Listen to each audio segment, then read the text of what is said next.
avec moi ce matin dans le livre de Marc. Tout le fin de semaine, nos 3 messages vont être dans le livre de Marc. Et ce matin, on va voir qu'est-ce que les érudits, les scholars considèrent comme le prologue du livre de Marc. Donc, on va passer au travers les versets 1 à 13. Imaginez que vous êtes dans une galerie d'art et vous approchez une photo, et cette photo, c'est une peinture, et la peinture, elle est vraiment pas claire. C'est une peinture abstraite, une œuvre d'art abstraite, et tout le monde, ils sont autour, il y a plusieurs gens qui sont autour de cette peinture-là, puis ils chuchotent les choses comme « c'est du désordre, je comprends rien, je comprends pas, je vois rien, c'est juste les coups de pinceau, des coups de pinceau. » Mais tout doucement, la conservatrice de la galerie s'approche et elle commence à montrer les petits coups de pinceau ici, les petites choses là, et de tout un coup, ça sort, vous voyez, caché dans la peinture, c'est une couronne. Et maintenant, tu ne peux plus ne pas le voir. C'est devenu clair. C'est exactement qu'est-ce que Marc il veut faire dans son évangile. Il veut nous dévoiler les vérités de Jésus à travers ses récits. Il ne veut pas juste nous dire, il veut nous montrer qui est Jésus. Et qu'est-ce qu'il veut nous montrer? C'est la bonne nouvelle. Et la bonne nouvelle de qui est Jésus, ça change tout. Même si ça prend le temps pour le voir clairement. Les évangiles ne sont pas une collection d'histoires collectionnées au hasard. Et ils ne sont pas non plus les biographies chronologiques de la vie de Jésus de Nazareth.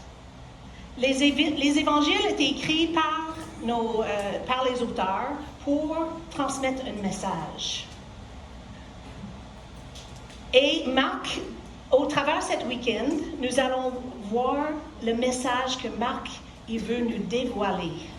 Donc, gardez ça en tête pendant notre temps ce matin et aussi dans les messages de Angie puis Elisabeth au courant de la fin de semaine. Marc est en train de nous dévoiler qui est Jésus.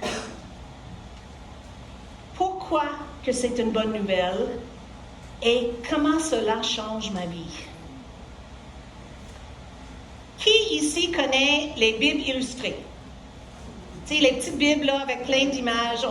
Peut-être c'était la première rencontre que tu avais eue avec la parole de Dieu. C'était au travers une petite Bible illustrée que ta maman te lisait quand tu étais petite fille. Moi, je m'amuse de lire maintenant ces histoires-là à nouveau avec mes petits-enfants. Marc, c'est un peu comme une Bible illustrée. Il nous montre les images. Et ces images, ensemble, ils vont nous dévoiler les réponses à nos questions. Qui est Jésus? Pourquoi que c'est une bonne nouvelle? Et comment cela change ma vie? Maintenant, on est dans Marc 1 à 13. Puis j'ai dit que c'est un prologue. C'est le prologue du livre de Marc. Qu'est-ce que ça fait, un prologue? Quand on lit un prologue, c'est le but de le prologue. Mettons que vous lisez un grand roman historique. Et au début, il va y avoir un prologue. Le but de ce prologue-là, c'est de nous ouvrir sur l'univers de notre histoire. C'est de nous donner un aperçu de les événements importants que nous allons voir dans notre roman. C'est aussi pour semer les idées essentielles, dévoiler les personnes principales. Donc, le livre de Marc, elle commence par 13 versets qui sont là pour nous donner un petit peu un aperçu de qu'est-ce que le reste de le livre va nous montrer. Et déjà dans le prologue, dans les 13 premiers versets, on voit les réponses de nos 3 questions. Qui est Jésus? Pourquoi que c'est une bonne nouvelle? Et comment cela change ma vie? Ce matin, je veux qu'on parte ici avec la pensée que la bonne nouvelle de Jésus change tout. Alors laissez-la transformer nos vies. Maintenant, on va commencer la lecture dans le premier verset de Marc 1.1. Cette première verset, c'est comme la déclaration résumée du livre, de l'Évangile. C'est comme la bande-annonce d'un film. On voit le tableau de l'ensemble de qu'est-ce que Marc veut nous communiquer dans ces 1, 2, 3, 4, en tout cas, dans ces quelques mots-là. Ça dit, ici commence l'Évangile de Jésus-Christ, Fils de Dieu. Ces mots-là sont chargés de signification. Le premier qu'on voit, c'est Évangile. Que signifie Évangile? Bonne nouvelle. On a tous entendu, ou plusieurs, en tout cas, on a entendu ça déjà, que Évangile veut dire bonne nouvelle. Mais j'ai fait une découverte qui était intéressante dans l'étude de le livre de Marc. C'est que le mot Évangile, ce n'était pas la première fois que c'était utilisé. C'est la première fois que c'est utilisé dans la Bible. Mais c'était utilisé dans le temps que Marc écrit ce livre-là. Marc, il écrit le livre de son Évangile à Rome, probablement dans les années à peu près 65 à 70 après Jésus-Christ. À cette époque-là, il y avait le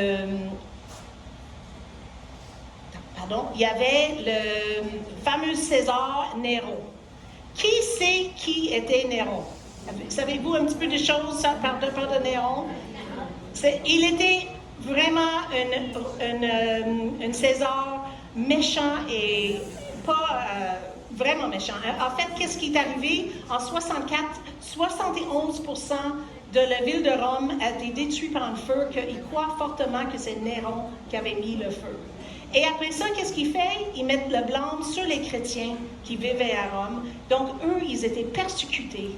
Et même, il y en a qui ont été allumés comme les torches pour allumer les rues de la ville. Marc écrit cet évangile pour les croyants à Rome. Il est en train de les dire, c'est une bonne nouvelle. Parce que les Césars, quand ils faisaient une annonce de quelque chose d'important, ils disaient la bonne nouvelle de Néron. Marc est en train de dire, ça c'est la bonne nouvelle de Jésus-Christ. C'est un autre roi différent que celle que nous avons ici sur la terre. Marc leur annonce que Jésus est Dieu et roi, et un roi très différent de l'empereur qui règne à Rome. De quelle autre manière on voit qu'ils répondent à cette question-là, qui est Jésus? Regarde de nouveau notre texte. Il dit, ici commence... Je vais reculer. Ici commence l'évangile de Jésus-Christ, le Fils de Dieu. Le nom Jésus signifie Yahweh. Yahweh sauve, en fait. Et c'était un nom très commun à l'époque de Jésus. Et si vous vous rappelez l'histoire où Jésus et Marie sont à Jérusalem, Jésus avait 12 ans, ils l'ont perdu, Jésus, puis ils courent partout, ils cherchent leur fils, ils ne savent pas il est où. Et probablement, ils couraient dans les rues de Jérusalem, puis ils criaient « Jésus! Jésus! Jésus! » Bien là, ça aurait été comme pour nous, de courir dans les rues, puis de dire « Noah! Anthony! Thomas! » Donc, ce n'était pas un nom inconnu ou pas commun. Donc, ce n'est pas son nom Jésus qui est important pour, dans ce sens-là, que c'était un nom spécial. Mais tout d'abord, il veut nous montrer que Jésus était un homme. Il comprend notre humanité. Et il continue en disant que c'est l'évangile de Jésus-Christ. Pourquoi que c'est une bonne nouvelle, ça, Jésus-Christ? Tout d'abord, Christ, le mot Christ, n'est pas un nom composé. Ce n'est pas Jésus-Christ comme Marie-Josée ou Jean-Christophe. Non, c'est un titre. Jésus le Christ. Il est le roi. Il est le Messie que Israël attend depuis 1000 ans. Pendant 400 ans, ils avaient complètement de silence, aucun prophète en Israël. Imaginez-vous quand Jésus est arrivé quand il est venu dans ce monde, ils attendaient le Messie. Et là, Jésus-Christ est arrivé. Marc il utilise ce titre plusieurs fois, 4 fois en fait, dans son évangile.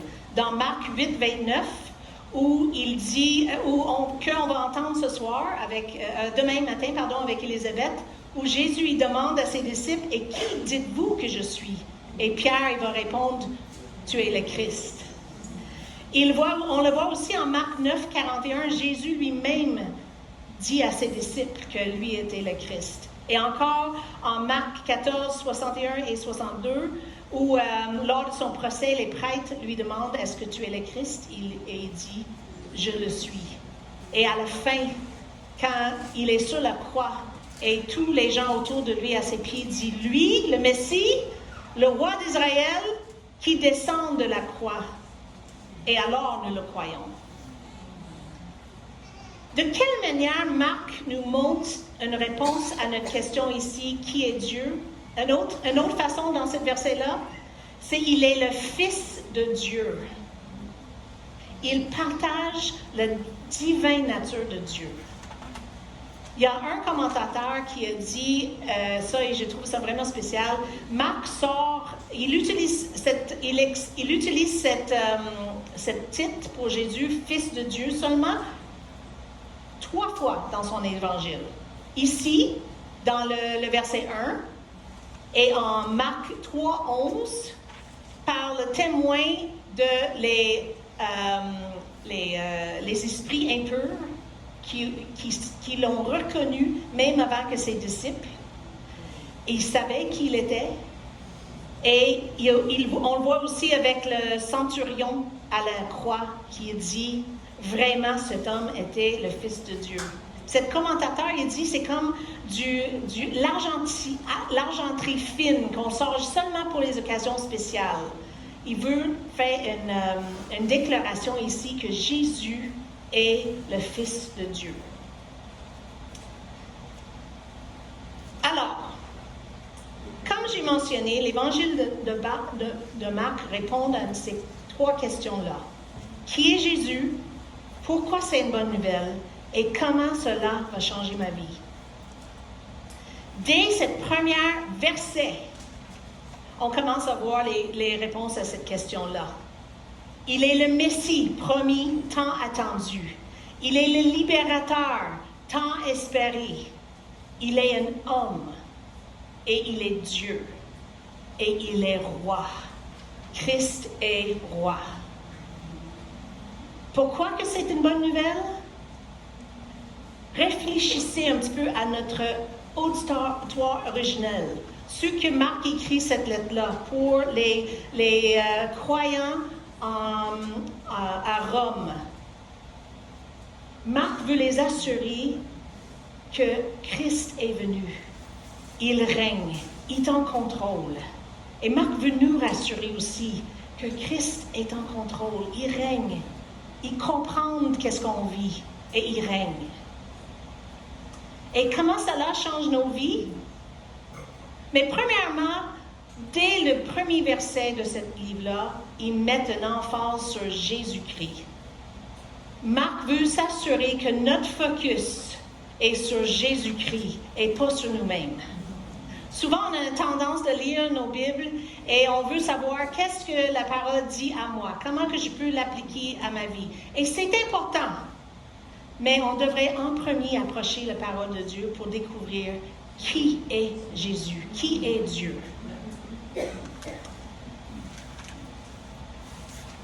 Cette information, cette nouvelle-là que Jésus était Dieu et homme est essentielle pour notre salut. S'il n'était pas 100% l'homme et 100% Dieu, notre croyance, notre marche avec Dieu, ce serait en vain. Il fallut qu'il soit 100% Dieu pour accomplir pour subir la conséquence de nos péchés. Puis il fallait qu'il soit 100% homme pour vivre entièrement et obéir entièrement à notre place. S'il n'était pas Dieu, le sacrifice parfait et la colère de Dieu n'auraient pas été apaisés. Marc veut qu'on commence notre lecture de son évangile à travers ces lentilles-là que Jésus est Dieu, le Fils de Dieu. Il est le Christ, il est roi et il est le Fils de Dieu.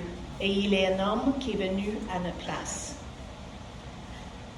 Passons maintenant à notre prochaine image de notre Bible imagée, les versets 2 à 3. Selon ce qui est écrit dans le livre de le prophète d'Ésaïe, « J'enverrai mon messager devant moi. Il te préparera le chemin. » On entend la voix de quelqu'un qui crie dans le désert, « Préparez le chemin pour le Seigneur. Faites-lui des sentiers droits. » Dans les versets 2 et 3, Marc ancre son évangile dans l'Ancien Testament. Quand il dit « Voici, j'envoie devant toi mon messager qui préparera ton chemin », ça, il fait référence à le livre d'Exode, en Exode 23:20 et à Malachie 3:1, où Dieu promet d'envoyer un messager devant les Israélites dans le désert pour les conduire dans la terre promise. Il y a certains auditeurs dans l'Assemblée avec Marc, dans l'Assemblée de Rome, qui n'auraient peut-être pas vu cette référence-là. Mais rappelez-vous que l'Assemblée de Rome était un mélange de juifs et non-juifs. Les juifs, eux, ils auraient reconnu ces prophéties-là. Et Marc, il le voit. Et eux, ils auraient partagé, peut-être, j'imagine, qu'il y aurait une sœur, aurait tourné à nos sœurs, puis aurait dit... Regarde, je veux te montrer c'est où que Marc y fait référence dans l'Ancien Testament. Peut-être non, parce qu'il n'y avait pas de Bible, mais j'imagine comme nous avec nos Bibles. Et moi, je trouve que c'est très important. Qu'est-ce que cet verset-là nous dit à nous qui est très important? C'est que l'étude de l'Ancien Testament est très important pour la compréhension de le Nouveau Testament. Il dit souvent que l'Ancien Testament est un commentaire sur le Nouveau Testament, est le commentaire de l'Ancien Testament. Donc, c'est quelque chose d'important d'étudier toute la parole de Dieu. Et nous, on a souvent la tendance de tourner vers le Nouveau Testament, mais il faut qu'on se discipline de lire et de découvrir Jésus dans l'Ancien Testament. Et une autre chose que je trouve qui est vraiment spéciale, c'est quand je pense à ce mélange de générations, de juifs et non-juifs dans la première église où Marc écrit, c'est de penser à nos églises, qui sont un mélange de générations, c'est un mélange de culture. Et chacun de nous, on peut enrichir nos sœurs de notre compréhension de les Écritures, de notre façon de voir Jésus-Christ à travers les Écritures. Et de travailler les plus jeunes avec les plus vieux. Puis ici, je veux juste mentionner la belle relation que Dieu me donne avec Élisabeth, au but qui va parler demain matin. Élisabeth travaille avec moi à la BEC et elle pourrait être ma fille. Mais on a tellement... C'est ma sœur. On a tellement une belle relation, un échange. C'est pas moi qui est en train de juste donner à Élisabeth. Non, elle me nourrit, elle me fait progresser dans ma marche avec Dieu. Trouvez-vous les sœurs dans l'Église qui sont pas de la même âge que vous, qui sont plus jeunes que vous, qui sont plus vieux que vous, qui sont d'une autre culture de vous, et découvrir Christ ensemble. Parce que Jésus, il y a une Église. Et on fait partie de son Église. Passons maintenant à la prochaine scène, Marc 1, 4 à 8. Jean parut. Il baptisait dans le désert. Il appelait les gens à se faire baptiser en signe d'un profond changement, afin de recevoir le pardon de leurs péchés. Tous les habitants de la Judée et de Jérusalem se rendaient auprès de lui. Ils se faisaient baptiser par lui dans le Jourdain, en reconnaissant publiquement leurs péchés. Jean était vêtu d'un vêtement de poil de chameau, un manteau de poil de chameau, et autour de sa taille une ceinture de cuir. Il se nourrissait de sauterelles et du miel sauvage. Et voici le message qu'il proclamait. Après moi va venir quelqu'un qui est plus puissant que moi. Je ne suis pas digne de m'abaisser devant lui pour dénouer le lanier de ses sandales. Moi, je vous ai baptisé dans l'eau, mais lui, il vous baptisera dans le Saint-Esprit. Où Jean exerce-t-il son ministère? Dans le désert. Et nous allons voir quelques références. On a vu que Marc, déjà, il fait référence à Exode. Ici encore, on commence à voir une allusion à Exode, à le livre d'Exode et l'importance de l'Exode. L'Exode était l'évangile de l'Ancien Testament. L'Exode, c'était quand ils ont sorti, Dieu a sorti son peuple de l'esclavage. Il est en train de préparer le chemin pour un nouvel Exode. Le Sauveur qui va venir pour nous sortir de notre esclavage. Et Marc, il fait référence ici oh, excuse-moi, je suis perdue dans on va continuer. OK. Donc, qu'est-ce qu'il faisait dans le désert? Il baptisait les gens. Marc, il baptisait les gens, les Juifs qui venaient à la baptême. Puis le baptême n'était pas quelque chose de nouveau. C'était quelque chose de culturel. Les bains, c'était souvent utilisé pour les païens qui convertissaient à le judaïsme. Ici, Jean est en train de baptiser les Juifs. Il est en train de les dire, vous vivez comme les païens. Vous ne vivez pas comme les Juifs. Vous avez besoin de repentir et tourner vers notre Sauveur. Et il préparait le chemin pour Jésus qui s'en venait. Et pourquoi il décrit l'apparence de Jean? C'est rare que nous avons une description de l'apparence de quelqu'un dans les Écritures. Alors, quand c'est là, c'est important. Qu'est-ce qu'il portait?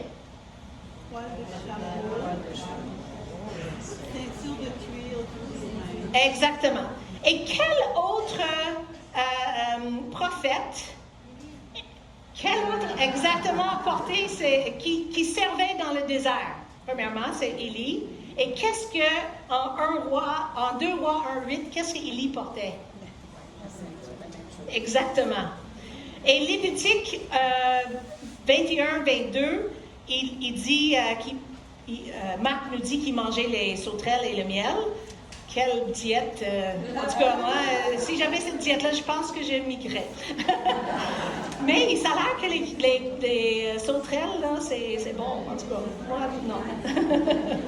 Mais ça, ces insectes-là, il mentionne, et c'est important, en Lévitique 11, 21, 22, ils étaient considérés purs. Donc, il est en train de montrer, Marc est en train de montrer ici que ça, c'est Élie.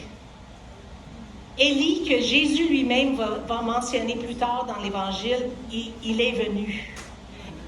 Élie, que Malachie 4, verset 5, nous promet qu'il fallut qu'il vienne avant que le Messie arrive. Marc est en train de nous montrer quelqu'un s'en vient. Le Messie s'en vient. Comment cette partie de le prologue de l'Évangile répond à nos 3 questions? Qui est Jésus? Pourquoi il est venu? Et comment ça change ma vie? Il est tout d'abord en train de nous montrer que le Seigneur s'en vient. Yahweh s'en vient. Le Dieu d'Exode.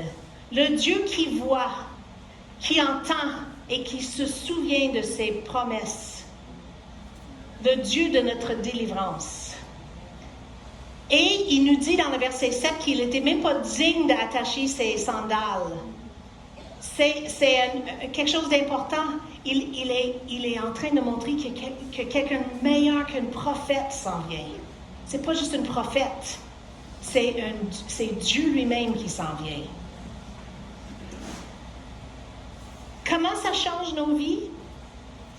Est-ce que moi, comme les Juifs qui allaient se faire baptiser, est-ce que ma vie démontre que je suis engagée pour Jésus-Christ, que je marche avec Jésus-Christ? Ou est-ce que les détails de cette vie m'écrasent et gardent toute ma préoccupation? Ou est-ce que je suis fixée, mes yeux fixés sur Jésus-Christ?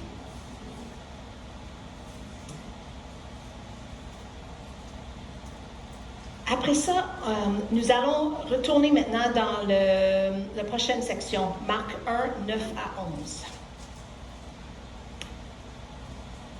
Or, en ce temps-là, Jésus vint de Nazareth, un village de Galilée. Il fut baptisé par Jean dans le Jourdain.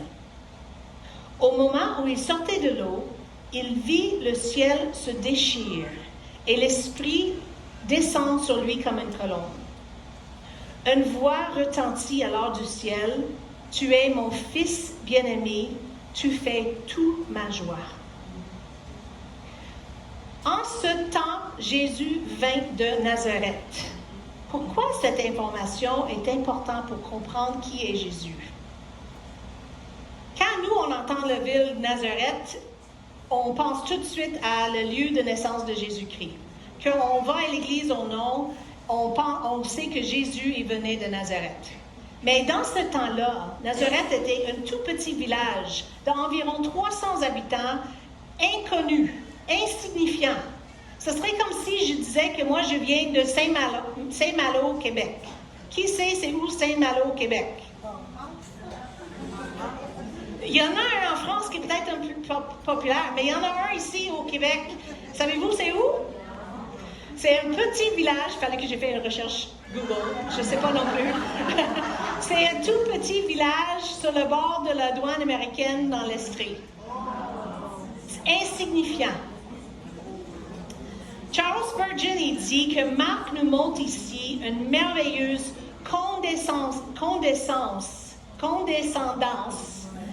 que Dieu soit fait devenu homme et qui vient vivre aussi, et qui vient d'une ville aussi humble. C'est Marc en train de montrer encore, comme on avait dit au début, Marc, il nous montre, il ne nous dit pas, il nous montre. Jésus vient d'une ville insignifiante. Il n'est pas venu d'une ville prestigieuse. Il n'est pas venu avec une couronne sur sa tête. Il est venu humble comme un homme.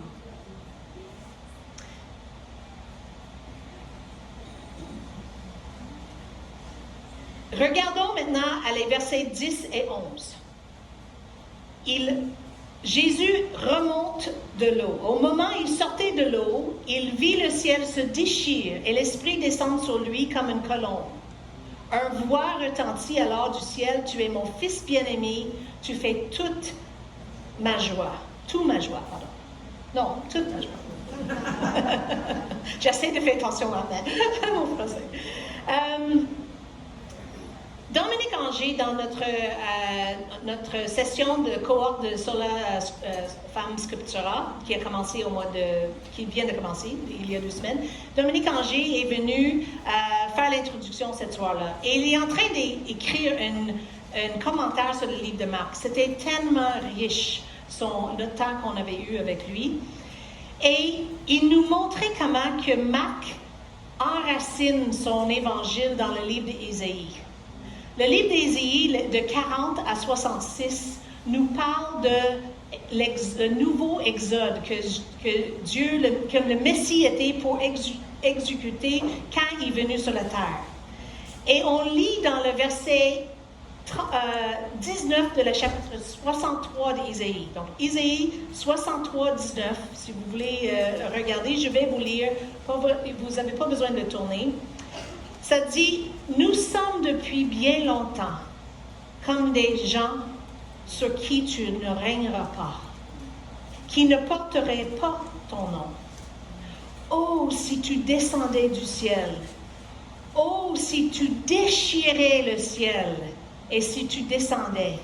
Devant toi, les montagnes s'effondreraient. Cette image de le ciel qui se déchire, c'est une image puissante qui nous rappelle à les Juifs qui étaient dans l'Église de Rome, cet ardent désir de le peuple d'Israël de voir Dieu intervenir directement et d'une manière tangible dans leur monde. C'est notre désir aussi, non? De voir Dieu intervenir, de voir tangible dans nos vies et dans nos souffrances. C'était un signe que Dieu est enfin venu parmi eux à travers son Fils. On le voit ailleurs aussi dans le livre de Marc, quelque chose qui déchire. C'est où? Le voile à la fin, exactement. Dans Marc 15, 38, le rideau du temple se déchire en deux, de haut en bas. Marc, il nous montre au travers ces deux événements, au début de l'évangile de Marc et à la fin, quelque chose de très important. C'est les moments importants d'une intervention divine. Cela au début de l'évangile de Marc, ici dans notre texte, ça symbolise la rupture de la barrière entre le ciel et la terre. Dieu intervient activement dans l'histoire humaine par Jésus. Et à la fin, ça démontre que la séparation entre Dieu et nous, elle n'est plus. Jésus a tout accompli pour que nous pouvons approcher à lui maintenant. Mais une chose que je trouve vraiment intéressante, c'est que Jésus est descendu dans les eaux du baptême. Et je ne sais pas pour vous, mais j'ai toujours posé cette question-là. Pourquoi que Jésus a été baptisé? Le baptême de Jean, c'était pour la repentance des péchés. Jésus est homme, et il est homme, oui, mais il est 100% Dieu et 100% homme. Pourquoi qu'il a fallu qu'il soit baptisé? C'est que Jésus est descendu dans les eaux de baptême pour prendre nos péchés. Il a déchiré le ciel, il a descendu jusqu'à nous. Après ça, il a descendu dans les eaux du baptême. Il a pris nos fautes. Et quand il est sorti de l'eau, son Père, il a témoigné que c'était le Fils de Dieu. Pourquoi que c'est une bonne nouvelle? Parce que Jésus était sans péché. Il n'avait pas besoin du baptême de repentance, mais dans son baptême, il s'est identifié aux pécheurs. Il s'est placé parmi les coupables. Non pour son propre salut, mais pour le nôtre. Non à cause de sa culpabilité, mais à cause du nôtre. Non parce qu'il craignait la colère à venir, mais pour nous sauver de la colère à venir. La bonne nouvelle de Jésus change tout. Laissez-la transformer nos vies. Et comment ça transforme ma vie, ça? Mais ça transforme ma vie de prière. Je veux prier de la même manière que les cieux ont été déchirés, que ceux qui sont dans ma vie, qui ne connaissent pas cette Seigneur, que Dieu déchire le voile devant leurs yeux pour qu'ils puissent connaître cet Sauveur qui est descendu pour eux. Et peut-être que c'est toi aujourd'hui qui ne connais pas cette Seigneur, cet Jésus. Tu ne connais pas Jésus comme ton Sauveur, comme ton Roi, comme ton secours, comme ta délivrance. Jésus est le Fils de Dieu. Il est venu jusqu'à nous, né d'une femme, et il a vécu sur cette terre en tant qu'homme. Il comprend nos souffrances. Et aussi extraordinaire que cette bonne nouvelle de cette bonne nouvelle que Jésus est descendu à nous, qui était un homme qui comprend nos souffrances, la meilleure nouvelle, c'est qu'il était Dieu. Il était baptisé dans notre mort pour que nous puissions être baptisés dans sa vie. Il a déchiré le ciel pour venir jusqu'à nous, pour que nous puissions aller à lui. Si vous ne connaissez pas le Seigneur comme ton sauveur personnel, je t'invite de venir me voir après. J'aimerais prier pour toi. Passons maintenant à notre dernière scène. Dans notre prologue du livre du Marc. Aussitôt, l'Esprit poussa Jésus dans le désert. Il y restera. Pardon. On recommence. Il y resta 40 jours et il fut tenté par Satan. Il était avec les bêtes sauvages et les anges le servaient. Il y a un mot qui est répété ici dans cette verset-là, et c'est désert. Combien de fois vous voyez dans les premières 13 versets, si vous faites un scan rapide, combien de fois qu'on voit ce mot répété? 4 fois. Très bon. Excellent. 4 fois. Cela doit attirer notre attention. Quand le mot est répété, il y a une raison. Nous avons déjà vu comment Marc relie son prologue à l'histoire de l'Exode. Et la combinaison ici du désert et des 40 jours fait allusion à les 40 années que Israël parcourait le désert. Il est en train de encore nous rappeler l'histoire de l'Exode. L'histoire de l'Exode qui est, rappelez-vous, la bonne nouvelle pour Israël. Marc ajoute, oui, c'est ça, puis il nous dit que il était tenté par Satan dans le désert pendant ces 40 jours-là. Marc, il ne nous donne pas beaucoup d'informations. Si on lit la même histoire dans Matthieu ou Luc, eux, ils nous donnent beaucoup plus d'informations. Mais Marc, ici, il concentre uniquement sur la victoire de Jésus. Là où Israël a échoué, Jésus est victorieux. Marc ajoute ces informations que les autres excluent. Il dit qu'il était avec les animaux sauvages et les anges le servaient. Une chose que vous allez remarquer quand vous lisez l'évangile de Marc, c'est que c'est rapide. Il va d'une histoire à l'autre. Mais souvent dans ces histoires, par exemple, il nous donne les détails que les autres évangiles ne nous donnent pas. Donc, c'est un signe qu'il veut que, oui, c'est un évangile rapide, mais il veut qu'on prenne le temps. Ralentis. Regardez qu'est-ce qu'il est en train de communiquer ici. Il se peut qu'il ait ajouté ça à son évangile pour nous montrer que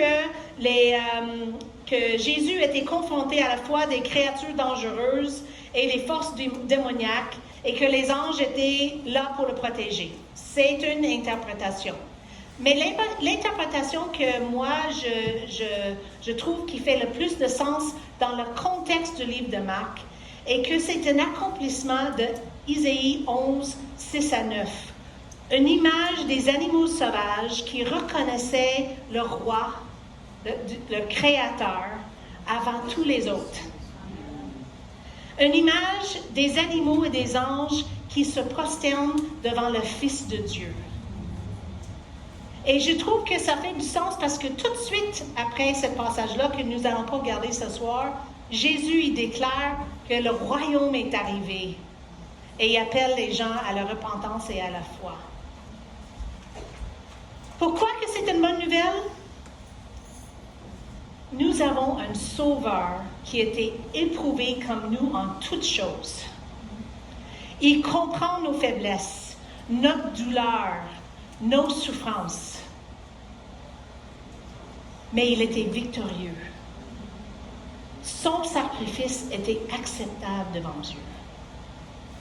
Romains 5, versets 18 et 19, ça lit « Ainsi donc, comme par un seul offense, la condamnation a atteint tous les hommes, de même par un seul acte de justice, la justification qui donne la vie, s'étend à tous les hommes. Car comme par la désobéissance d'un seul homme, beaucoup ont été rendus pécheurs, de même par l'obéissance d'un seul, beaucoup seront rendus justes. » Comment ça change nos vies? La bonne nouvelle, c'est Jésus. La bonne nouvelle de qui est Jésus change tout. Il a réussi là où Israël a échoué. Il a déchiré les cieux pour venir jusqu'à nous. Et à sa mort, il a déchiré la voile pour que nous puissions rentrer dans les lieux très saints, pour être en communion avec lui, avec le Père, avec le Fils et avec le Saint-Esprit. Jésus a été testé à notre place. Nous pouvons maintenant approcher avec confiance au trône de sa grâce dans nos temps de tentation et de besoin. Hébreux 4, 15 et 16 dit « Car nous n'avons pas un souverain sacrificateur qui ne puisse compater à nos faiblesses. Au contraire, il a été tenté comme nous en toutes choses, sans commettre du péché. Approchons-nous donc avec assurance du trône de la grâce afin d'obtenir miséricorde et trouver grâce pour être secourus dans nos besoins. »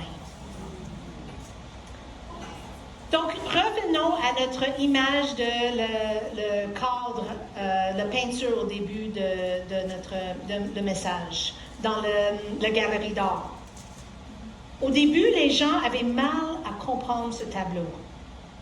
Ils ne voyaient pas le couronne caché en arrière-plan et ils ne comprenaient pas le sens de les coups du pinceau. Mais une fois que la conservatrice les a éclairés, tout est devenu clair.